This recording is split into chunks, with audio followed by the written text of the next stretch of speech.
All right, welcome back to the channel. So in this video, we're going to talk about Errol Spence, Canelo Alvarez, and the possibility of them fighting after the Manny Pacquiao fight. That is something, according to Derrick James, is possible. Let's talk about that in this video.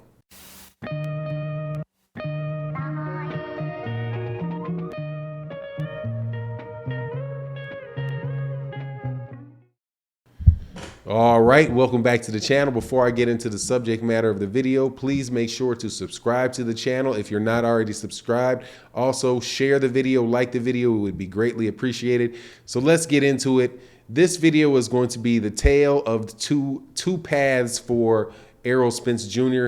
that he will be choosing between. One is a path for legacy standpoint, and the other one is legacy and money. In a recent interview that was given on the boxing news, in Fight News. Fight News is where this was. There was an interview given by Derrick James, and the interviewer asked a series of very, very good questions. And one of them was, he talked about the potential for an Errol Spence Jr. Canelo Alvarez fight after this Manny Pacquiao fight. And Derrick James said, yeah, yes, that's a possibility. Now, the possibility is and this is something that Errol Spence Jr. has said.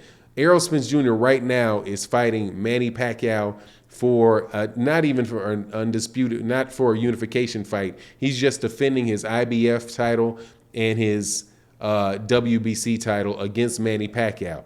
So the question of whether or not that he could go and fight Canelo Alvarez was already, I do believe, answered by Errol Spence when Errol Spence said, if I can't get Terence Crawford after I fight Manny Pacquiao, then I want to move up in weight. Now, I have not heard him say that he wants to move up to 154. I just heard him say that he wants to move up. Now, I know from statements that he made last year, Errol Spence made last year, that he is very interested in getting the Canelo Alvarez fight. He's been asked a bunch of times about it. He said it a bunch of times. So when he says that he's trying to move up in weight, I think what he's doing is trying to move up in weight to try to get to the Canelo Alvarez fight. I don't think that what he means is that he's trying to move up so that he can go to 154 pounds and then battle Tony Harrison, Erickson Lubin, and guys like that, because that would actually be a step down from what he's doing at 147 pounds. At 147 pounds, he's in a weight division where there's a lot of people with recognized names, right, that you know for sure that he can do pay-per-views with, like Danny Garcia, Sean Porter, Keith Thurman, all the winner between Sean Porter and Terence Crawford specifically.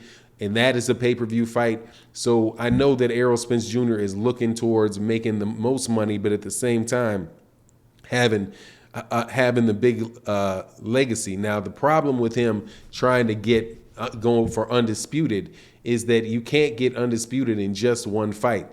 You have to go and get undisputed with two fights, because if he fights and he beats the winner of Sean Porter, Terence Crawford, just say for the sake of argument that it's Terence Crawford, which I'm telling you, I am not taking as a foregone conclusion. When that fight got announced, I'm telling people that is a fight where definitely Sean Porter has a chance to win that fight. Now, and if Sean Porter becomes the champion, then it would be Errol Spence Jr. fighting Sean Porter in a rematch.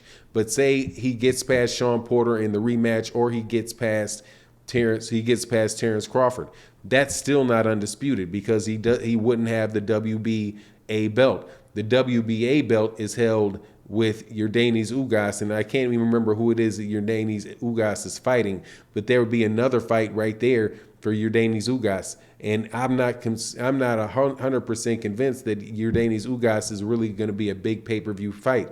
But anyway, that's two weight classes, and that's at least another year and isn't that crazy? It takes a year to get two fights. I mean, sometimes in boxing, I just sit back and think, like, when I don't take certain things for granted, like Yeah, fighters fight 2 times a year. Like, there should be no reason why a fighter can't get in there 3 times a year. But Errol Spence Jr. is, there's a lot of production, a lot of things that go on with doing fights on the level that he's doing them. So you got to find TV dates and all that stuff. So you can pretty much bet that that is a full year. That's a full year process. So we're talking about him fighting in August. If he gets the winner, as soon as that is going to be is probably January of next year. Then you're talking about this next fights being somewhere around September, September, something like that of 2022. And so if you're talking about September of 2022, then the next fight that you're talking about really is in the year 2023. And but all through 2020, the rest of 2021 and 2022, for somebody that doesn't seem like he's, like that weight, like he's been at that weight class for as long as he probably should be at that weight class, because Errol Spence Jr. most definitely has to cut weight in order to get down to the weight. It seemed that 2-year process may be a little bit long to get undisputed. And if he's not going to get undisputed, and he's just going to get the Terence Crawford fight. The Terence Crawford fight, I guess, will still really be big, but it's not going to be as big as if it is where you have all three belts. So again, the path that Errol Spence Jr. has to go through is if he can fight Terence Crawford next, and if Terence Crawford loses strictly by what he says, then he wouldn't be fighting Terence Crawford next. He would have to fight Sean Porter next, something that he's already done. Now, the path up, if he moves up to, is not going to be through 154 pounds.